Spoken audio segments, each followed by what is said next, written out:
Olá, meus irmãos, graça e paz da parte do nosso Senhor Jesus Cristo.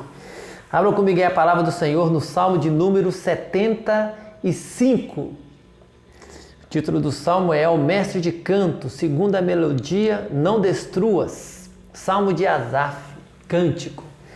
Diz assim: graças te rendemos, ó Deus, graças te rendemos e invocamos o teu nome e declaramos as tuas maravilhas.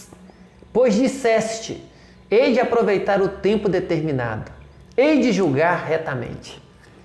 Vacilem a terra e todos os seus moradores, ainda assim eu firmarei as suas colunas.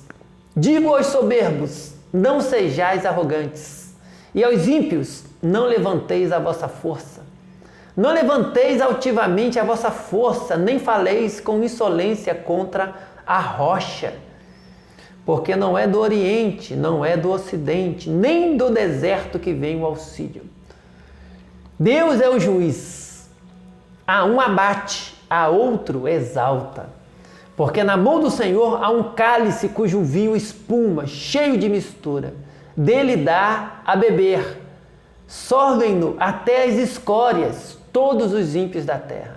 Quanto a mim, exultarei para sempre, salmodiarei louvores ao Deus de Jacó. Abaterei as forças dos ímpios, mas a força dos justos será exaltada. Amém. Meus irmãos, esse é um salmo, que exalta a soberania do nosso Deus e a sua majestade e também o seu papel de juiz, aquele que julga, aquele perante quem todos devem prestar contas, inclusive com a menção muito forte para que os soberbos não ficassem arrogantes, não se apegassem à própria soberba. O texto diz isso aqui com muita clareza, não levanteis altivamente a vossa força, nem faleis com insolência contra a rocha. Rocha aqui é uma menção ao nosso Deus, dizendo, olha, fiquem atentos, porque vocês vão prestar contas a Ele, e Ele é aquele que a um abate e a outro exalta. O que nós aprendemos com esse salmo, irmãos? O que nós podemos refletir aqui de uma maneira devocional para a nossa edificação?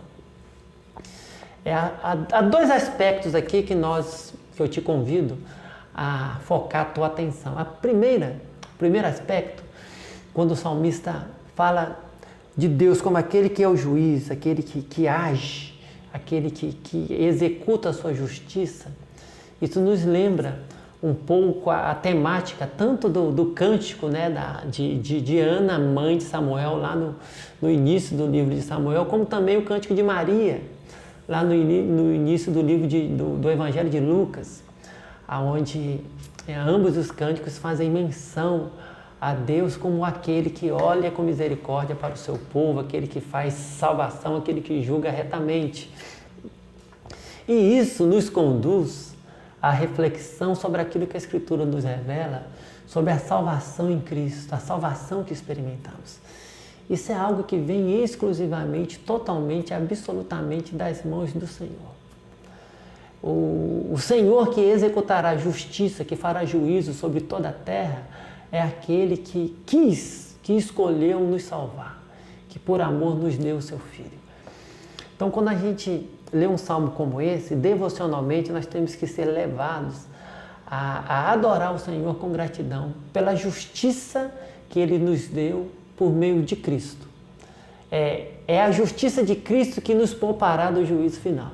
É o fato de Cristo ter morrido por nós, ter sofrido nos próprios ombros dele o castigo que nos traria a paz, como de fato trouxe a paz, é que nos garante perdão e ao mesmo tempo nos coloca nessa relação de ser olhado e visto por Deus como alguém que é justo, mesmo não sendo justos de nós mesmos, mas o próprio Deus atribui a nós a justiça que é de Cristo.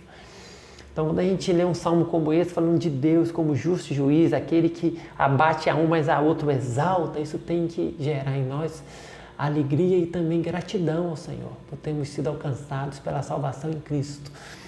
Mas esse salmo também nos remete a uma realidade do dia a dia, das nossas batalhas, das nossas dificuldades, das nossas lutas. E nós temos que entender que a cada luta, a cada vitória que nós experimentamos na nossa existência, nós temos que reconhecer que isso é fruto da mão do Senhor na nossa vida e na nossa história. Então, ao enfrentar as dificuldades e, ao final, superá-las, lembre-se disso. Foi a mão do Senhor que esteve operando a teu favor. Então, alegre-se na graça, mas também humilhe-se perante a graça. A cada vitória, a cada triunfo, a cada conquista, não se comporte como se isso fosse fruto de um desempenho espetacular e meritório da tua parte. Não. Seja humilde, reconheça que foi a mão do Senhor quem te abençoou, que te fortaleceu, que te capacitou, que te deu sabedoria, que te habilitou e que te ajudou a superar os obstáculos e a vencer as lutas. E olhando para esse texto dessa forma, nós vamos então nos alegrar na salvação e andar humildemente, com alegria a cada luta, a cada vitória, mas com quebrantamento, reconhecendo que sobre nós repousa a graça do Senhor. E é por causa dela que nós não somos consumidos. E é ela que nos fortalece. É o Senhor que nos fortalece, derramando graça, bondade e misericórdia sobre nós. Que o Senhor te dê um dia com o coração grato, com o coração alegre na presença dEle, mas com o coração humilde diante dEle e diante do próximo. Deus te abençoe e te guarde em nome de Jesus. Amém.